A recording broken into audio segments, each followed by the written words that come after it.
एक बार एक छोटी सी बच्ची हाथ में मिट्टी की गुल्लक लेकर के भागती हुई एक दवाइयों की दुकान पर गई। वो काफी देर तक वहां पर खड़ी रही, लेकिन दुकानदार का ध्यान उसकी तरफ नहीं गया क्योंकि और भी बहुत सारे लोग खड़े हुए थे। उसने दुकानदार को कई बार बुलाया, लेकिन वहां पर भीड़ इतनी थी कि दुकानदार का ध्यान उसकी तरफ गया ही नहीं। और फिर उस बच्ची को थोड़ा सा गुस्सा आया तो उसने अपनी मिट्टी की गुल्लक लेकर के वहीं काउंटर पर जोर से रख दी, जिसके बाद में जो दुकानदार था और जितने भी लोग खड़े थे वो सब उस बच्ची की तरफ देखने लग गए। और फिर उस दुकानदार ने उस बच्ची से पूछा, बेटे आपको क्या चाहिए?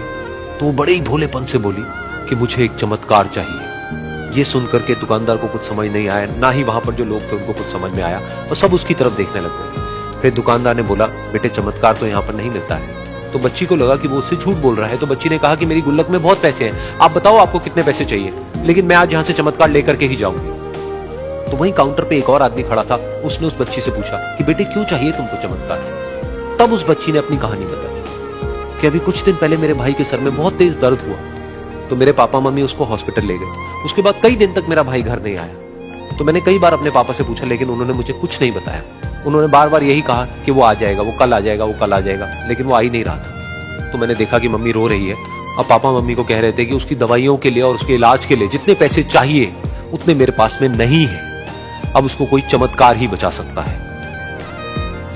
तब मुझे लगा कि अगर मेरे पापा के पास में इतने पैसे नहीं भी हैं तो क्या हुआ, मेरे पास में तो है। तो मैंने जितने भी पैसे जोड़ रखे हैं वो सारे लेकर के मैं इस दवाई की दुकान पर आई। फिर उस आदमी ने उस बच्ची से पूछा, कितने पैसे हैं तुम्हारे पास में? ये सुनते ही उस बच्ची ने अपनी गुल्लक उठाई, जमीन पर फेंकी और तोड़ दी, और पैसे गिनने लग गई। बाकी सब लोग खड़े होकर के उसको देख रहे थे। थोड़ी देर बाद उसने सारे पैसे अपने हाथ में इकट्ठे किए और बोली, मेरे पास में पूरे 19 रुपए हैं।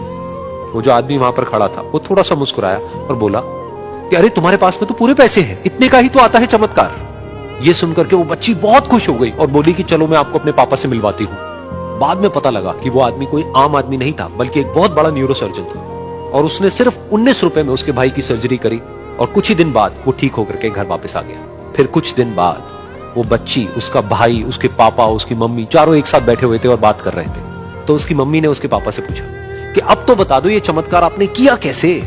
तो उन्होंने अपनी बेटी की तरफ देखा और बोले, ये चमत्कार मैंने नहीं, इसने किया है।